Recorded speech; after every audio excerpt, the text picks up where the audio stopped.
10वां हथकरघा दिवस है और हमारे साथ खास बातचीत के लिए हैं केंद्रीय वस्त्र मंत्री। सर, जिस तरह से हमने देखा पिछले 10 सालों में हथकरघा और टेक्सटाइल के विकास के लिए सरकार ने बहुत सारे इनिशिएटिव्स लिए हैं।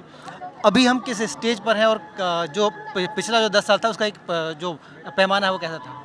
देखिए, मैं ये कह सकता हूँ कि 110 साल पहले यही 7 अगस्त 1905 को स्वदेशी आंदोलन की शुरुआत हुई थी। गांधी ने चरखा और हैंडलूम को जोड़ा, लेकिन उस समय के प्रधानमंत्री पंडित नेहरू के एजेंडे में ये शामिल नहीं हो पाया और धीरे धीरे हैंडलूम से लोग कटते गए।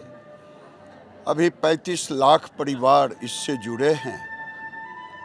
नरेंद्र मोदी जी ने पहली बार उन्होंने हैंडलूम से जुड़ कर के 7 अगस्त को हैंडलूम दिवस मनाने का निर्णय लिया और उसके बाद हम 10 साल में जो आपने पूछा, अब ये हम उनके साथ केवल सस्ते दर में सूत ही नहीं देते, बल्कि उनको डिज़ाइन देते, टेक्नोलॉजी देते और डिज़ाइन टेक्नोलॉजी में जो इक्विपमेंट्स लगते वो देते और निफ्ट जैसी संस्था जो डिज़ाइन से लेके फैशन तक उनको ले जाते साथ।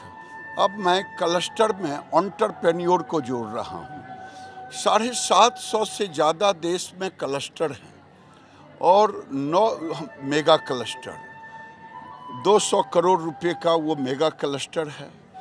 तो ये दर्शाता है कि नरेंद्र मोदी के कार्यकाल में हम हैंडलूम को एक नई ऊंचाई 10 साल में देने का काम किया है और आज हमने अनाउंस किया है कि हमारा निफ्ट के बच्चे, निफ्ट के कर्मचारी, टेक्सटाइल मिनिस्ट्री के सारे विंग के, टेक्सटाइल, हैंडलूम, हैंडीक्राफ्ट, सभी सर्विस स्टेशन, सभी लोग सप्ताह में एक दिन हैंडलूम वस्त्र ही पहनेंगे, जिससे और इसका प्रचार प्रसार हो। निफ्ट के बच्चे जब पहनेंगे तो नए बच्चे भी उनका अनुकरण करें। सर, एक और सवाल, चूँकि जिस तरह से हम देख रहे हैं भारत के आसपास परिस्थितियां बहुत बदल रही हैं लगातार, एक बड़ा चैलेंज है टेक्सटाइल उद्योग के लिए कच्चे माल का और एक बड़ी अपॉर्चुनिटी भी है। इसको ग्रैब करने के लिए सरकार किस तरह से विचार कर रही है? देखिए, हमारे पास 2 तरह का है। अगर हैंडलूम की चर्चा आप करें तो पूरी दुनिया आज ये स्किन फ्रेंडली है।